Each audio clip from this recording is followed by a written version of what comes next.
Saludos mis queridos hermanos y hermanas, es un placer verles aquí en este hermoso día de sábado. Hoy vamos a continuar el tema que hemos estado estudiando sobre los mensajes de los tres ángeles. Ayer, en nuestro último tema, estudiamos sobre la gran cadena profética. Antes de repasar, para beneficio de los que no pudieron estar, vamos a tener una oración para pedir que Dios nos bendiga con su presencia. Inclinemos con reverencia nuestros rostros. Padre Celestial, gracias te damos por el privilegio de encontrarnos en tu casa en este hermoso día de sábado. Gracias, Señor, por tantas bondades que nos prodigas cada día. Pedimos, Señor, que tu Santo Espíritu nos acompañe. Gracias por escuchar nuestra oración, pues te lo imploramos en el nombre de Jesús. Amén. Bien, vamos a repasar la cadena profética que estudiamos ayer. El capítulo que estudiamos específicamente fue Daniel, el capítulo 7, y los que estuvieron aquí me van a ayudar a repasar. La gran cadena profética comienza con el reino de Babilonia, el león. Luego sigue ¿qué reino? Luego sigue el reino de Medo-Persia, muy bien. Y después de Medo-Persia viene el reino de Grecia. Luego después del reino griego viene el imperio romano. ¿Y luego qué pasa con el imperio romano? Se divide en 10 reinos. Y luego cuando están completos los 10, en medio de los 10 se levanta un cuerno pequeño, que es el anticristo.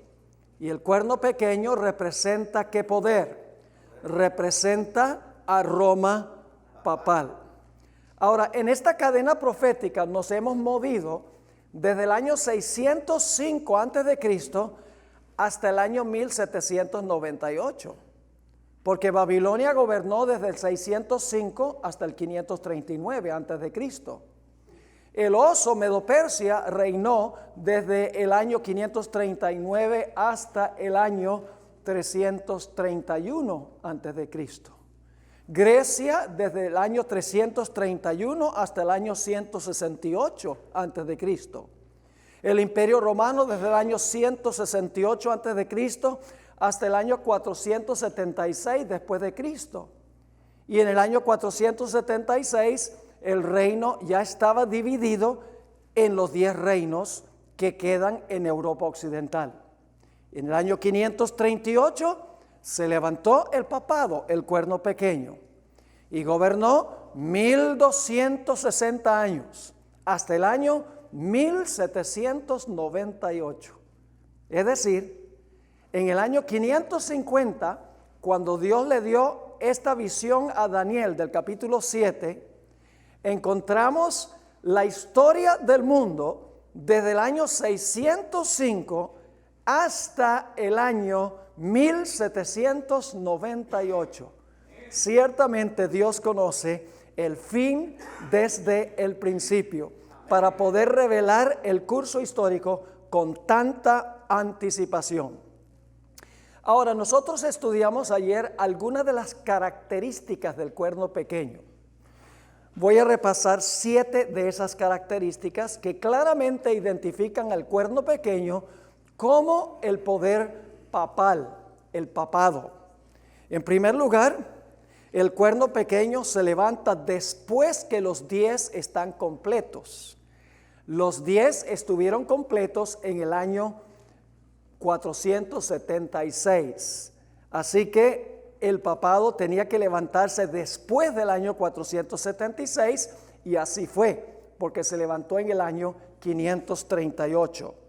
En segundo lugar, el cuerno pequeño se levantó en medio de los 10, no solo después, sino en medio de los 10. Y los 10 representan las naciones que hoy existen en Europa.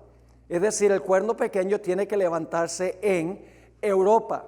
Y más específicamente tiene que ser un cuerno romano, porque se levanta de la cabeza de la cuarta bestia que representa el imperio romano. Luego, el cuerno pequeño desarraiga a 3 de los 10. Y eso se cumplió históricamente, cuando el papado, apelando al poder civil, arrancó a los érulos en el año 493 después de Cristo, a los vándalos en el año 534 y los ostrogodos en el año 538 para ascender al poder. Arrancó los 3 reinos opositores para que pudiera tener dominio completo. Eso sucedió históricamente. Vimos en cuarto lugar que el cuerno pequeño habla blasfemias contra el Altísimo. Y blasfemia, según la definición bíblica, es cuando un mero hombre se declara representante de Dios en la tierra. Y cuando ese sistema dice que tiene poder para perdonar pecados. Ciertamente el papado cree ambas cosas. Dice también, número 5, que el cuerno pequeño persiguió a los santos del Altísimo. El papado ciertamente hizo eso, con mecanismos tales como la Inquisición. Dice también que el cuerno pequeño iba a pensar que podía cambiar la ley de Dios. El papado admite abiertamente que la iglesia romana cambió el día de reposo del sábado al domingo. No esconden esa idea. Así que el papado ciertamente pensó que podía cambiar la ley de Dios. Y finalmente la característica número 7 es que el cuerno pequeño iba a reinar tiempos y la mitad de un tiempo, que equivale a un periodo de 1260 años. Y el papado se levantó en el año 538 cuando arrancó el último cuerno opositor y cayó, como vamos a ver en nuestro estudio de hoy, en el año 1798, exactamente 1260 años más tarde, como dice la profecía. Ahora, quiero animar a los que no pudieron estar durante esta semana que consigan un ejemplar del manual. Es crucial que tengan este manual. Consta de 2 tomos, 450 páginas, este es un tomo. Hay un capítulo que no alcanzamos a cubrir aquí.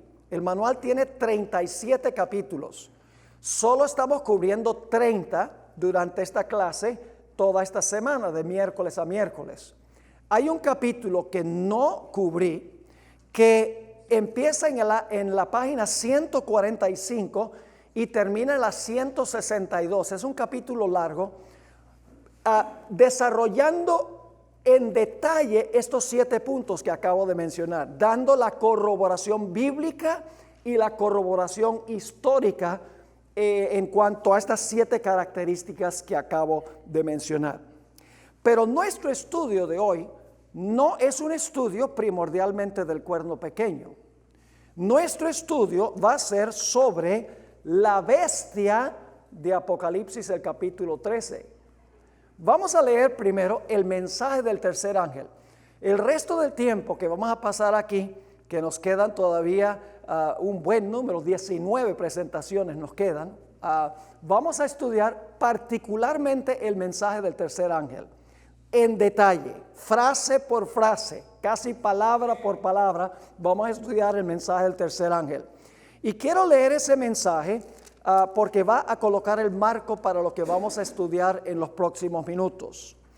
Apocalipsis, el capítulo 14, empezando en el versículo 9. Y el tercer ángel los siguió diciendo a gran voz: si alguno adora a la bestia y a su imagen y recibe la marca en su frente o en su mano, él también beberá del vino de la ira de Dios, que ha sido vaciado puro en el cáliz de su ira, y será atormentado con fuego y azufre delante de los santos ángeles y del Cordero. Y el humo de su tormento sube por los siglos de los siglos.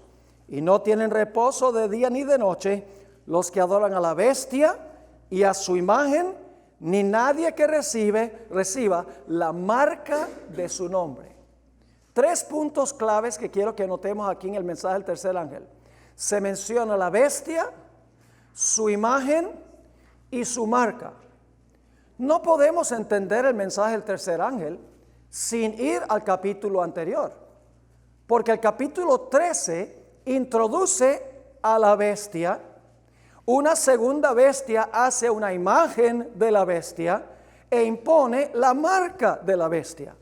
¿Cómo se puede entender el mensaje del tercer ángel en Apocalipsis 14, que habla de la bestia, su imagen y su marca, sin ir al capítulo 13, a donde se menciona por primera vez la bestia, su imagen y su marca? Tenemos que regresar al capítulo 13. Así que vamos al capítulo 13 y vamos a notar algunos detalles en este estudio sobre los primeros 10 versículos. Ahora, lo que quiero recalcar es esto, mis hermanos y hermanas. La bestia de Apocalipsis 13, 1 al 10, representa el mismo poder que el cuerno pequeño. ¿Están entendiendo el punto? El cuerno pequeño de Daniel 7 es lo mismo que la bestia de Apocalipsis 13. Ahorita mismo le voy a dar 3 razones por eso, pero vamos a leer en primer lugar Apocalipsis 13 y el versículo 1 y 2. Esta va a darnos la primera razón. En realidad, la bestia en Apocalipsis 13 se encuentra en el mismo lugar de la cadena profética que el cuerno pequeño en Daniel 7.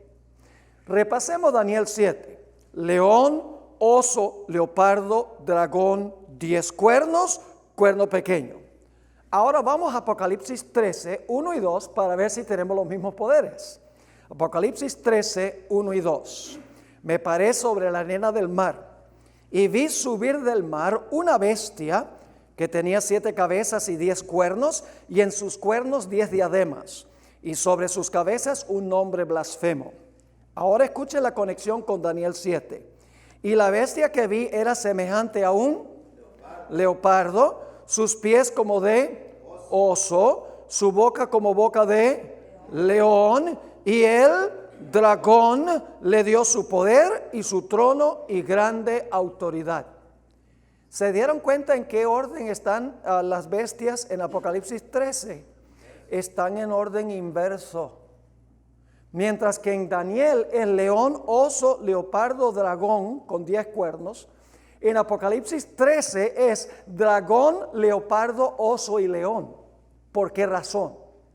Porque Daniel está escribiendo desde la perspectiva de Babilonia, el león, mirando hacia adelante. Mientras que Juan está viviendo en el tiempo del dragón y está mirando hacia atrás. ¿Están conmigo o no están conmigo? Ahora, vemos entonces una conexión con Daniel, el capítulo 7. La bestia y el cuerno pequeño se encuentran en el mismo lugar de la cadena profética. Daniel 7, león, oso, leopardo, dragón, 10 cuernos, cuernos pequeños. En Apocalipsis 13, león, oso, leopardo, dragón, 10 cuernos, bestia. Es decir, la bestia y el cuerno pequeño están en el mismo lugar de la cadena profética. Esa es la primera razón por la cual sabemos que el cuerno pequeño y la bestia representan el mismo poder. La segunda razón es que las acciones de la bestia son las mismas acciones del cuerno pequeño. Vamos ahora a Apocalipsis, el capítulo 13, Apocalipsis 13 y el versículo 5. Apocalipsis 13 y el versículo 5. Está hablando de la bestia, dice: también se le dio boca que hablaba grandes cosas y blasfemias. Yo pregunto, ¿es eso lo que hacía el cuerno pequeño también? Entonces, ¿la bestia es lo mismo que el cuerno pequeño? ¿Cómo no? Ambos hablan blasfemias. Noten lo que dice el versículo 7. Ya regresamos al versículo 5 en un momento. Noten el versículo 7. Hablando de la bestia, se le permitió hacer guerra contra los santos y vencerlos. ¿El cuerno pequeño hacía guerra contra los santos y los vencía? Sí, la misma acción. Es decir, la primera razón por la cual sabemos que la bestia es lo mismo que el cuerno pequeño es porque están en el mismo sitio en la cadena profética. La segunda razón es que las acciones de la bestia son las mismas acciones del cuerno pequeño. Hay una tercera razón, y es que el periodo de tiempo que gobierna el cuerno pequeño es el mismo periodo de tiempo que gobierna la bestia.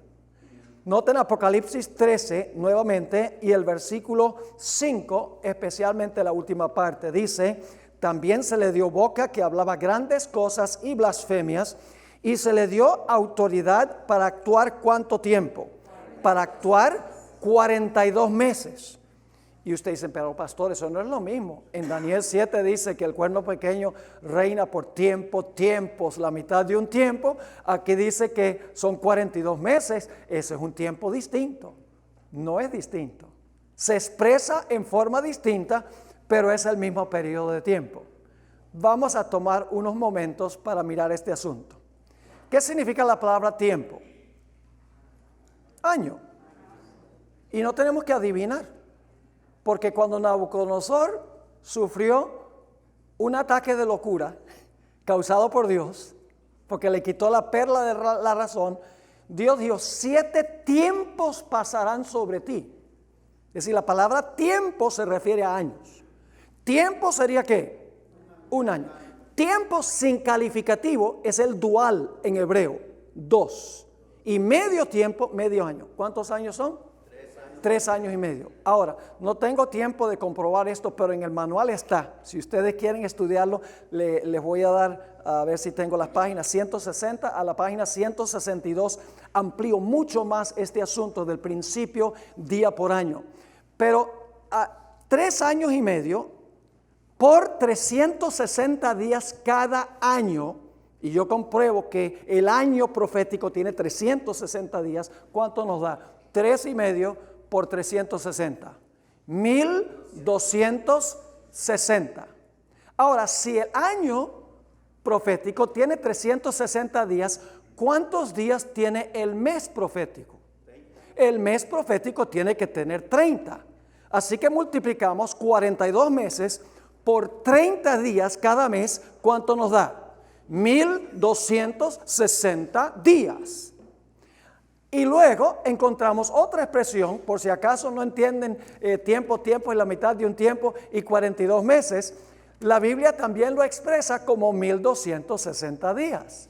En Apocalipsis, el capítulo 12, habla de la mujer a quien le toca huir al desierto, perseguida por el cuerno pequeño o la bestia, el dragón que está detrás de todo.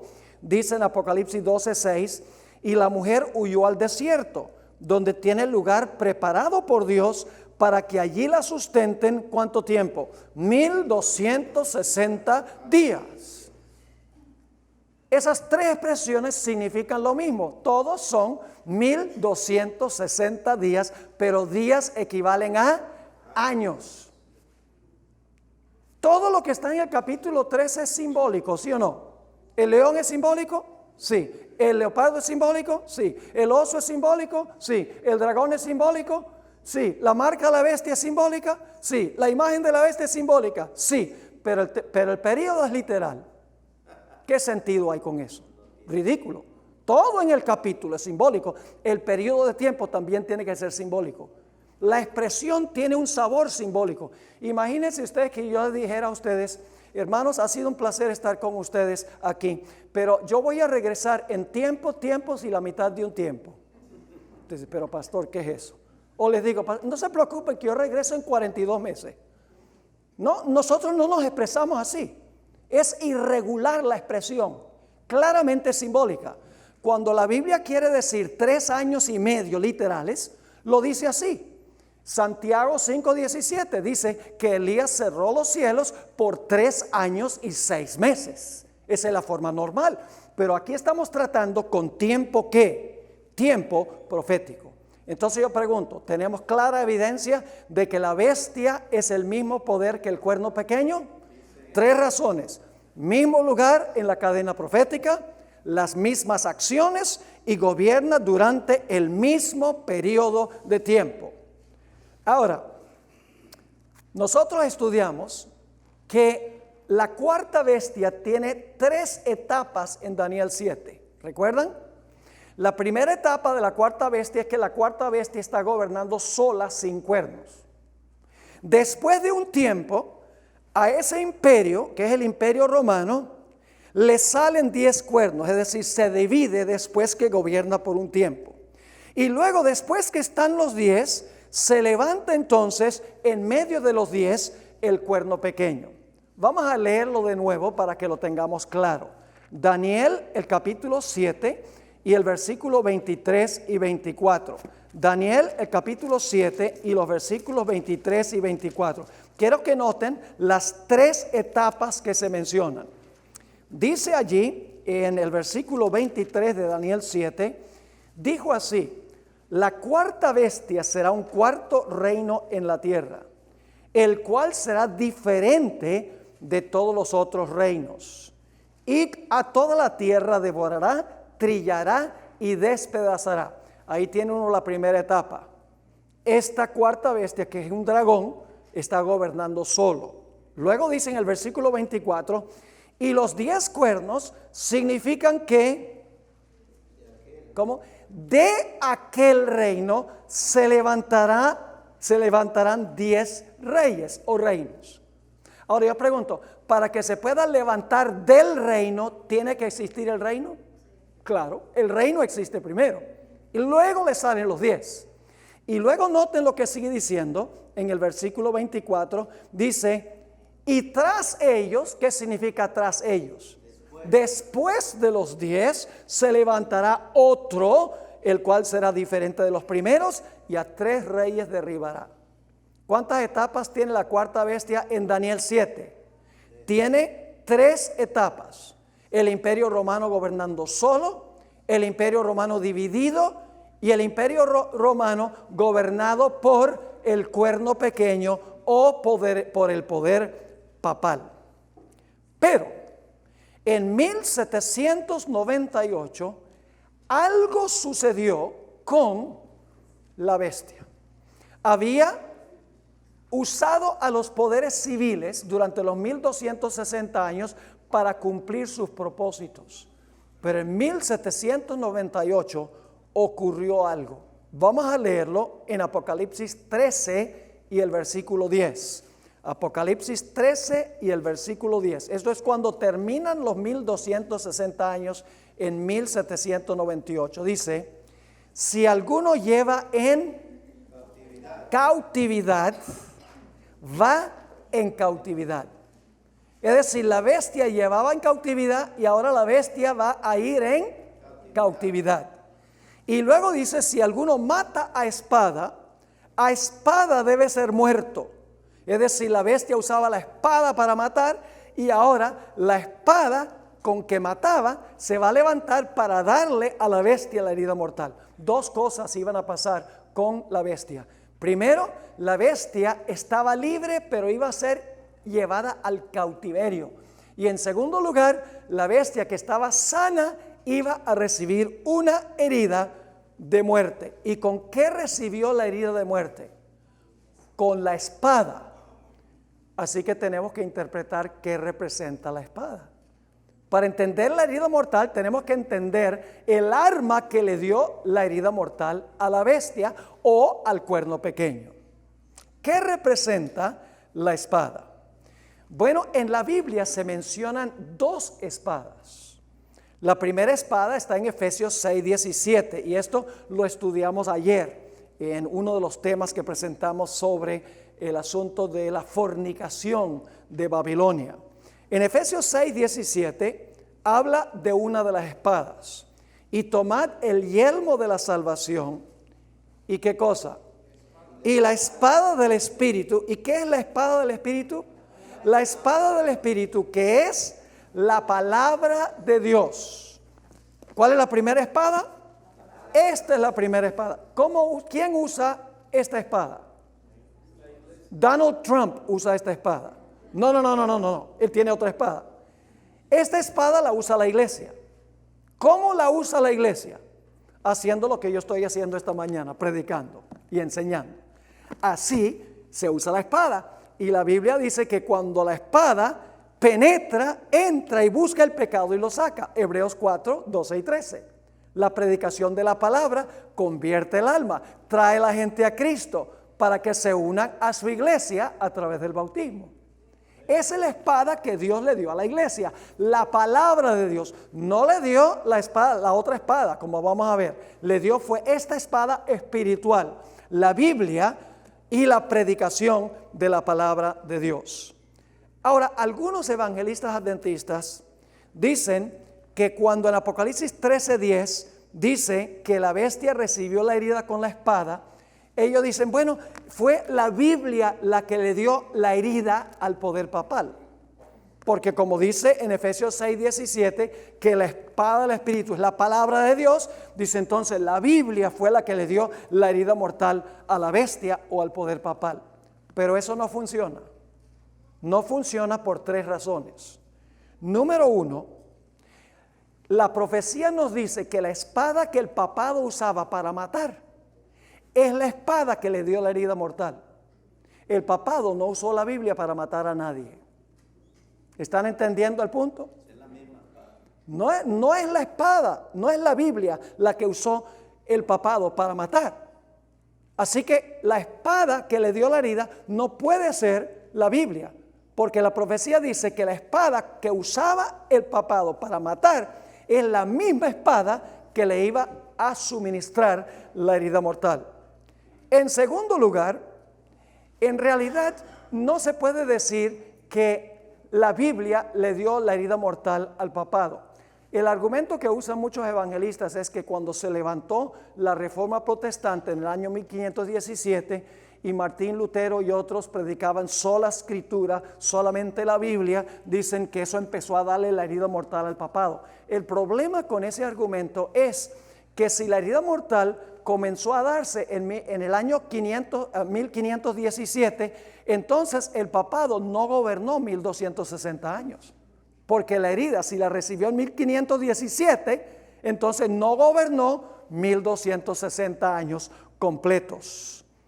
En tercer lugar, la razón por la cual la espada que le dio la herida a la bestia no es la Biblia, es que la bestia que fue llevada cautiva, si fue llevada cautiva en el año 1517, entonces, ¿qué hacemos con la fecha de 1798? Si fue llevada cautiva la bestia, el papado, en 1517, vuelvo a repetir, no gobernó 1260 años. Así que la espada que hirió a la bestia no es esta espada, no es la Biblia. ¿Entiende por qué? Ahora vamos a preguntarnos entonces, ¿cuál es la espada que le dio la herida mortal al papado? Antes de contestar esa pregunta, necesito mencionar algo muy importante, y es que los símbolos en la Biblia no siempre representan lo mismo. Depende del contexto donde aparece, puede representar diferentes cosas en diferentes contextos. Les doy un ejemplo. En la Biblia, ¿qué representa el león? ¿El león puede representar a Cristo? El león de la tribu de Judá. ¿Puede representar a Satanás? Anda cual león rugiente buscando a quien devorar. ¿Puede representar a Babilonia? ¿Puede representar a Judá, hijo de Jacob? Sí, así que cuando usted consigue la palabra león, no siempre significa lo mismo. Nada más porque se menciona la espada en Apocalipsis 13 y en Efesios dice que la espada del Espíritu es la palabra de Dios, no significa que es la palabra de Dios en Apocalipsis 13. ¿Están entendiendo? Otro ejemplo. ¿Qué representa la levadura en la Biblia simbólicamente? Siempre decimos la levadura representa el pecado, pero no siempre. Jesús dio la parábola de la levadura, que se coloca dentro de la masa y la masa crece. Eso significa que cuando el Espíritu Santo está en la iglesia crece. Así lo explica la hermana White. Así que la levadura puede representar el pecado, pero también puede representar el Espíritu Santo, dependiendo del contexto a donde se encuentre el símbolo. Otro ejemplo, les doy un tercer ejemplo aquí rápidamente. La expresión hijos de Dios. En Génesis el capítulo 6 dice que los hijos de Dios vieron que las hijas de los hombres eran hermosas y se tomaron mujeres entre todas. La mayoría de los comentaristas hoy en día dicen que los hijos de Dios eran ángeles que se vincularon con hermosas mujeres humanas y produjeron un híbrido que eran los gigantes. Esa es la teoría. ¿Por qué dicen eso? Porque en el libro de Job habla de que los hijos de Dios, que son ángeles, vinieron a presentarse delante de Jehová. Entonces dice, como en Job los hijos de Dios eran ángeles, en Génesis 6 también son. No. así no interpretamos la Biblia. La Biblia también dice que nosotros somos hijos de Dios. Entonces nosotros somos ángeles. Yo no les veo las alas. Usted tiene que tomar en cuenta el contexto a donde aparece el símbolo. Nada más porque en Apocalipsis 13 dice que la bestia fue herida con la espada, y Efesios 6 dice la espada del Espíritu es la palabra de Dios. Decimos punto final. Fue la Biblia la que hirió al papado. No fue la Biblia. Porque el papado no usaba la Biblia, la espada bíblica, para matar a nadie. Y esa misma espada fue la que le dio la herida mortal al papado. Así que tenemos que buscar otra espada en la Biblia. Hay una segunda espada. Note lo que dice Romanos 13 y el versículo 1 al 4. Romanos 13, 1 al 4. La segunda espada le pertenece al poder civil, al Estado. El Estado usa esa espada castigando violaciones del Código Civil, imponiendo multas, confiscando bienes, mandando gente a la cárcel y aún en unos estados aplicando la sentencia de muerte. Es decir, el poder civil usa la espada para castigar violaciones del Código Civil, es decir, de los mandamientos que tienen que ver con nuestra relación con nuestro prójimo, como ya estudiamos. La espada de la Biblia no ha sido dada al poder civil. Esta espada es de la iglesia. La espada civil que se le da al Estado es para castigar a aquellos que desobedecen las leyes, las legítimas leyes de la nación. Vamos a comprobar eso ahora con Romanos 13, 1 al 4. Sométase toda persona a las autoridades superiores. ¿Quiénes son las autoridades superiores? El poder civil, los gobernantes. Porque no hay autoridad sino de parte de Dios. Y las que hay por Dios han sido establecidas. De modo que quien se opone a la autoridad, es decir, al gobierno, a lo establecido por Dios resiste. Y los que resisten acarrean condenación para sí mismos. Porque los magistrados son líderes políticos, ¿sí o no? Los magistrados. Porque los magistrados no están para infundir temor al que hace el bien, sino ¿a quién? Los que hacen el mal son los que tienen que tenerle miedo a los magistrados, no los que viven de acuerdo a las leyes. Luego sigue diciendo, ¿quieres pues no temer la autoridad? ¿Quieres no tenerle miedo al gobierno? Haz lo bueno y tendrás alabanza de ella. Es decir, te va a decir, bien hecho, ciudadano, te va a decir. Porque es servidor de Dios para tu bien. Pero si haces lo malo, teme, porque no en vano lleva ¿qué? El gobierno también tiene una espada. El gobierno tiene también una espada. ¿Y qué es lo que castiga el gobierno con su espada? ¿Al que hace qué? Al que hace lo malo. ¿Qué clase de malo? Ustedes siguen leyendo ahí en Romanos 13 y menciona todos los mandamientos de la segunda tabla de la ley. ¿Ustedes creen que el gobierno tiene autoridad para castigar a los ladrones? ¿Ustedes creen que el gobierno tiene autoridad para castigar a los asesinos? ¿Ustedes creen que el gobierno tiene el derecho de castigar a los pornógrafos? Sí, tiene derecho de castigar a aquellos que dañan la reputación de otro. Tiene derecho de castigar a los que abusan de sus padres. Sí, señor, esa es la esfera del gobierno. Preservar el orden civil. Pero esta no es la espada del gobierno. Esta es la espada de la iglesia. La iglesia tiene su espada, la usa predicando, la palabra penetra, transforma el corazón. El poder civil castiga a los que violan las legítimas leyes civiles. Entonces, ¿cuál fue la espada que usaba el papado para matar? Si ustedes leen la historia de los 1260 años, el papado usaba a los gobiernos de Europa para castigar a los que no estaban de acuerdo con las enseñanzas y prácticas de la iglesia. El papado no tenía ejércitos. El papado hoy por hoy no tiene ejércitos. Sí, tiene una guardia suiza, pero un solo misil Tomahawk se encarga de eso. No tiene ejércitos, no tiene tanques, no tiene armamentos. Pero si se puede aliar con los poderes civiles del mundo para que ellos usen la espada para imponer las observancias y las doctrinas de la iglesia, tiene todos los ejércitos del mundo. ¿Están conmigo o no están conmigo? Eso fue lo que hizo el papado durante los 1260 años. Ahora la pregunta clave es, ¿cómo obtuvo el papado la espada? ¿Cómo la obtuvo? La iglesia al principio tenía una sola. ¿Cuál fue el proceso que llevó al papado a adquirir la espada? Ahora les voy a leer unas citas de historiadores. Y estas citas son de escritores católicos, ¿ok? Entonces no son comentaristas protestantes, son católicos. La primera cita dice lo siguiente: hace mucho tiempo, cuando por causa de la negligencia de los emperadores del occidente, Roma estuvo a la misericordia de las tribus bárbaras. Si los emperadores bajaron la guardia y el imperio romano se desbarató. Sigue diciendo, leo otra vez desde el comienzo. Hace mucho tiempo, cuando por causa de la negligencia de los emperadores del occidente, Roma estuvo a la misericordia de las tribus bárbaras. Los romanos apelaron a un personaje para que les proporcionara ayuda y protección y le pidieron que gobernara sobre ellos.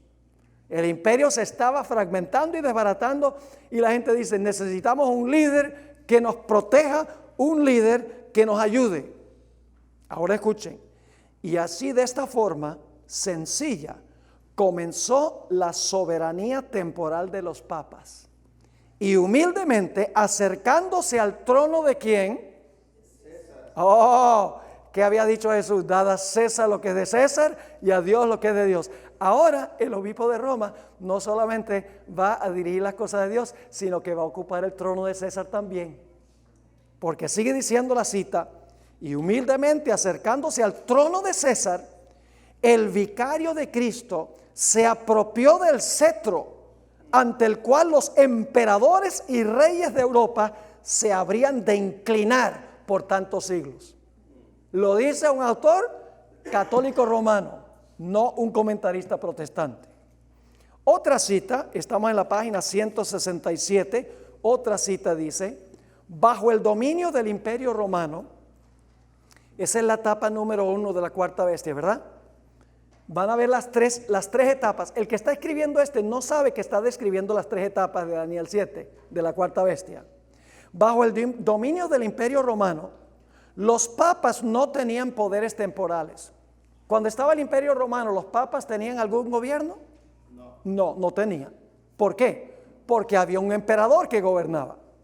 Pero cuando el imperio romano se desintegró, los 10 cuernos, las invasiones bárbaras, pero cuando el imperio romano se desintegró y fue reemplazado por un número de reinos rudos y bárbaros, esa es la segunda etapa, Roma dividida, la iglesia católica romana, esta es la etapa número 3, la iglesia católica romana no solo se independizó de los estados en asuntos religiosos, sino que llegó a dominar en asuntos seculares también. ¡Wow! ¡Qué admisión tan interesante! Aquí hay otra. Y ustedes, los que tienen el manual, tienen las referencias donde conseguir estas citas. Durante toda la Edad Media, había en Roma tan solo una autoridad espiritual y temporal. Y está hablando del papado, que ejercía poderes que al fin de cuentas sobrepasaban aquellos que había tenido el emperador romano. Es decir, Roma papal tenía más poder cuando se levantó al trono que lo que había tenido el emperador. Aquí hay otra cita. Esta es muy interesante. En la Edad Media, la iglesia no era un estado, sino más bien que era el estado. O mejor dicho, la autoridad civil era meramente el departamento de policía de la iglesia. ¿Están captando lo que está diciendo esto? Son historiadores de alta reputación los que yo estoy citando. Están diciendo que los poderes civiles eran el departamento de policía de la iglesia. La iglesia decía al poder civil, mira, este es un hereje, encárgate de él. y lo entregaban al poder civil para que el poder civil lo exterminara. Ustedes conocen la historia de Juan Hus. Yo he estado allá en el lugar en Constanza, a donde hicieron el juicio, en la catedral, y el lugar a donde lo quemaron en la hoguera. Sigismundo, el emperador, le había dado salvoconducto, había dicho: tú puedes venir de Praga, puedes venir allá de Bohemia a Alemania, al sur de Alemania, a Constanza. Te aseguro que vas a regresar otra vez sano y salvo a tu tierra. Pero luego, cuando llegó allá a Constanza, lo encarcelaron y nunca regresó otra vez a Praga, lo que hoy es la República Checa. ¿Qué hicieron con Juan Hus? Lo llevaron a la catedral, le hicieron primero un juicio religioso, la iglesia. Cuando decidieron que era un hereje, después de hacerle el juicio eclesiástico, fueron al emperador y le dieron al emperador: mira, da el decreto de que podamos quemarlo en la hoguera. Y el emperador, que había garantizado que iba a regresar sano y salvo, estaba entre la espada y la pared.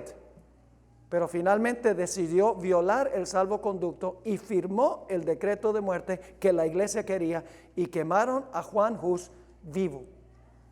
Así era que operaba la iglesia romana, no con sus ejércitos, sino vinculándose, uniéndose al poder civil. En el año 1302, el Papa Bonifacio VIII escribió una bula. Una bula es una carta personal. Esa bula se llama Unam Sanctam, y ustedes lo tienen en la mitad de la página 167. Voy a leer esa cita. Los textos de los evangelios nos informan que esta iglesia, es decir, la iglesia católica, tiene en su poder 2 espadas. ¿Qué es lo que dice este Papa? Que la iglesia tiene en su poder ¿qué? 2 espadas. ¿Es verdad eso? ¿Es cierto eso? ¿Cristo le dio 2 espadas a la iglesia? No. Pero él dice, la iglesia tiene 2 espadas. Es decir, la espada espiritual y la temporal. Esta espada y la espada del poder civil. Ambas pues le pertenecen a la iglesia, dice este Papa. Es decir, la espada espiritual y la material. La espiritual debe ser usada para la iglesia, pero la material por la iglesia. Esta es para la iglesia, la civil es por la iglesia. Sigue diciendo en esta cita: la primera, la espiritual, está en la mano del sacerdote, y la segunda, es decir, la civil, está en las manos de los reyes y soldados, pero siempre bajo la voluntad y el visto bueno del sacerdote. ¿Qué más hay que decir? Esa es la espada que usaba la bestia para matar. Se vinculaba con los poderes civiles de Europa para que los poderes civiles hicieran lo que la iglesia decía. Ahora quiero leerles unas citas ya llegando al final de nuestro tema, y la razón por la cual leo tantas citas es porque quiero que ustedes vean que hay corroboración histórica de lo que yo estoy diciendo por autores católicos romanos. Dicho sea de paso, cuando esta serie se haya terminado y se le haya hecho postproducción, van a estar todas las citas en la pantalla en la serie en DVD, y también la serie cuando esté en nuestro canal de televisión Zoom TV. Pueden también conseguir el manual. Hoy, después de la puesta del sol, vamos a tener algunos disponibles. Ahora quiero presentar unas citas de un cardenal muy famoso de la iglesia romana. Su nombre, Enrique Eduardo Manning, Henry Edward Manning.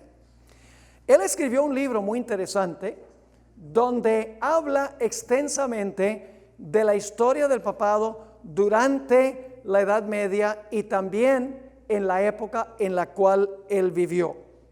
Quiero leer en primer lugar lo que él dice en cuanto a el desmoronamiento de el Imperio Romano por las tribus bárbaras. Esta cita se encuentra en su libro The Temporal Power of the Vicar of Jesus Christ, el poder temporal del vicario de Jesucristo. Dice lo siguiente: El abandono de Roma, ¿te recuerdan que Constantino el Grande trasladó la sede del imperio a Constantinopla, lo que hoy es la ciudad de Istambul? De eso está hablando aquí. El abandono de Roma significó la liberación de los pontífices. O sea, cuando se fue al emperador, ahora el pontífice quedó ¿qué? Libre. No olviden esto. En la próxima presentación vamos a volver a esto. El abandono de Roma significó la liberación de los pontífices. La providencia de Dios permitió una sucesión de irrupciones de los godos, lombardos y húngaros para desolar a Italia y desarraigar todo remanente del imperio. Estos son cuando se divide el reino en 10 reinos. Sigue escribiendo. Cuando esto sucedió, los pontífices se hallaron solos, porque no había ya emperador, como la única fuente del orden, la paz, la ley y la seguridad. Los papas ahora van a gobernar en asuntos civiles porque el emperador, el gobernante, se fue. Ahora el pontífice tiene el poder para gobernar. Sigue escribiendo lo siguiente. Y desde la hora de esta liberación providencial, fíjense cómo se usa el lenguaje. Cuando está el emperador, el papado está atado. Cuando se quita al emperador, ahora el papado está ¿qué? Libre. No olviden esto. En la próxima presentación vamos a volver a esto. Así que dice, los pontífices se hallaron solos como la única fuente del orden, la paz, la ley y la seguridad. Y desde la hora de esta liberación providencial, cuando por intervención divina se le cayeron las cadenas de las manos. ¿Qué pasó cuando se fue al emperador y ahora el obispo de Roma podía no solamente tener poder espiritual, sino poder temporal? ¿Qué pasó? ¿Se le cayeron qué? O sea que antes estaba en prisión mientras había que un gobernante civil independiente, pero cuando el gobernante desocupa el trono, ahora queda libre, se le caen las cadenas. Así que dice, y desde la hora de esta liberación providencial, cuando por intervención divina se le cayeron las cadenas de las manos al sucesor de Pedro, como una vez habían caído de las suyas, ningún soberano ha reinado en Roma sino el vicario de Jesucristo. El emperador se fue y el obispo de Roma ocupó su trono. Llegó a ser el César, por así decirlo. Mientras que estaba el emperador, el papado no podía surgir. Pero cuando es quitado el emperador de en medio, ahora el obispo de Roma puede gobernar no solo en asuntos religiosos, sino en asuntos civiles. ¿Están entendiendo esto? Más adelante vamos a volver a este punto. En otra cita, Manning escribió en el mismo libro, el papado esperó hasta el momento propicio en que Dios rompiera sus ataduras. Noten nuevamente que mientras está el emperador, el papado está ¿qué? En cautiverio, está atado, en otras palabras. El papado esperó hasta el momento propicio en que Dios rompiera sus ataduras y lo librara de la sujeción a los poderes civiles, colocándolo así sobre el trono como dueño de su propia soberanía temporal. También escribió, digo pues, que fue Dios mismo el que libró a su vicario terrenal de la sujeción al poder temporal, y por él los obispos de Roma han reinado como príncipes temporales por 1200 años. Interesante, dice 1200 años, cerca de 1260 que dice la profecía. Aquí hay otra cita del mismo escritor. La conversión del imperio al cristianismo y el traslado y destierro del mismo al lejano oriente, es decir, a Constantinopla, libró al vicario de Cristo de la sujeción al poder temporal.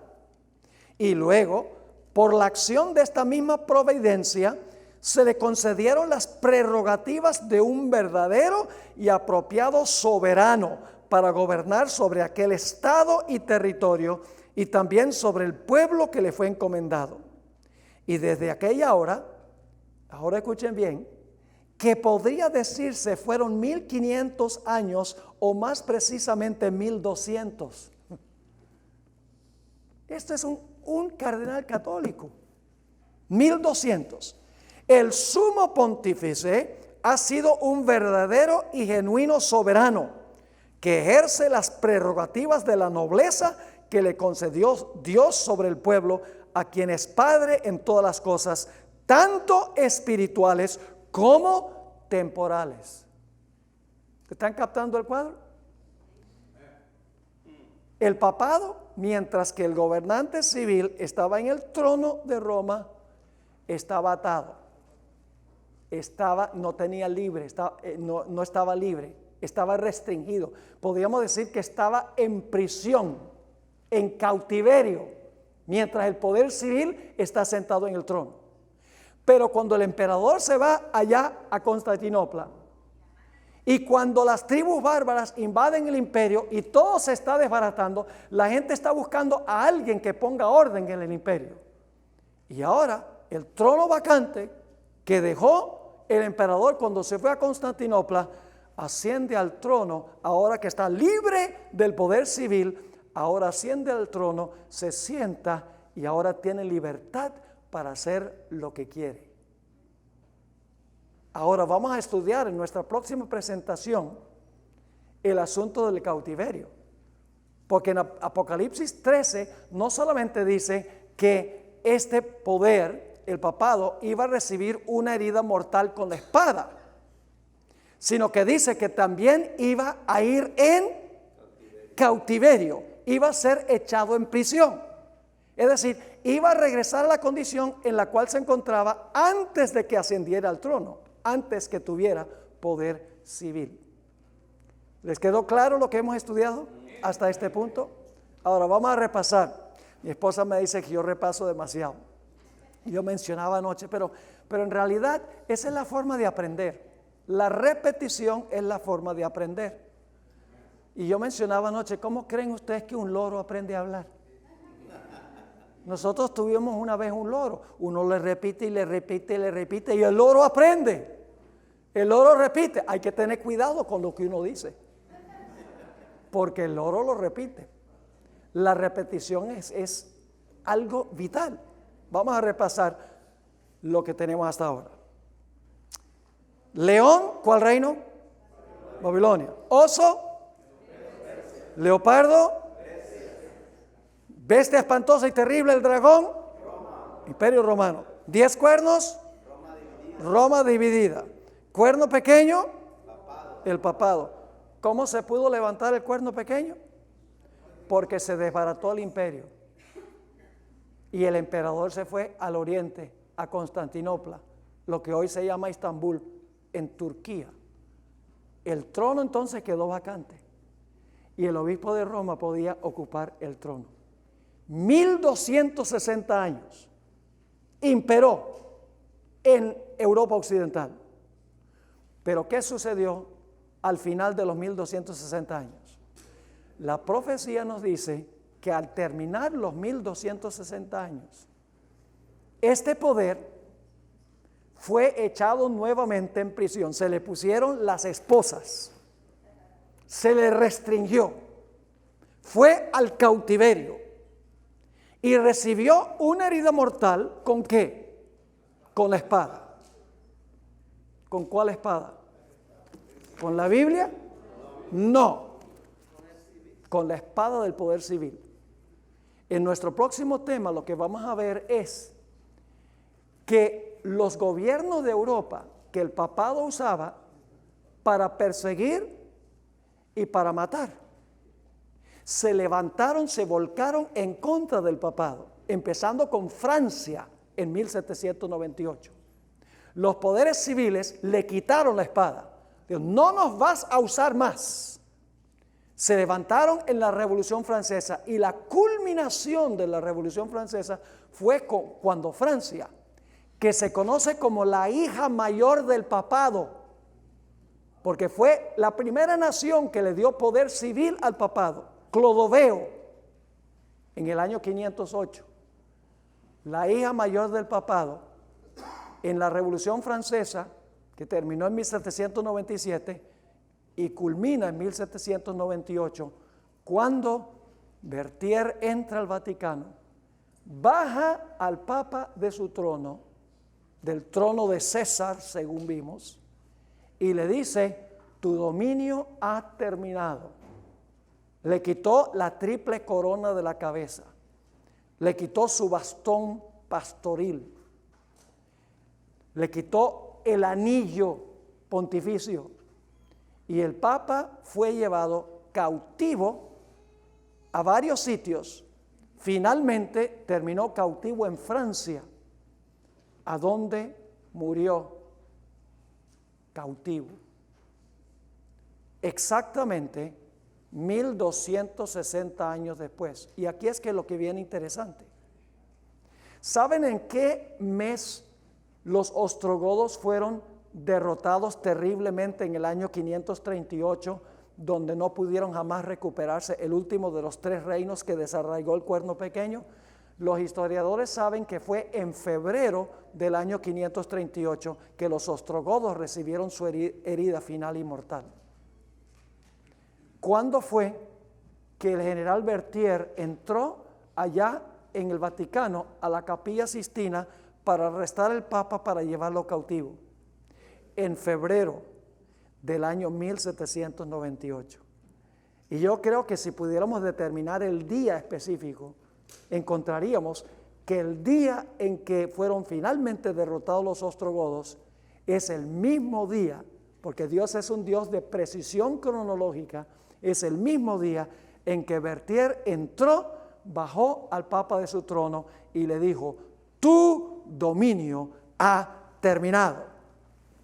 Pero la profecía nos dice que la historia no ha terminado, porque la profecía de Apocalipsis 13, como estudiaremos en nuestra próxima lección, dice que este poder fue llevado al cautiverio y recibió una herida mortal con la espada, pero dice en Apocalipsis 13:3 que su herida de muerte fue sanada, y se maravilló todo Panorama City. Panorama City también se maravilló toda la tierra en pos de la bestia. La bestia va a recuperar la espada, se va a escapar del cautiverio y se va a portar como se portó en el pasado.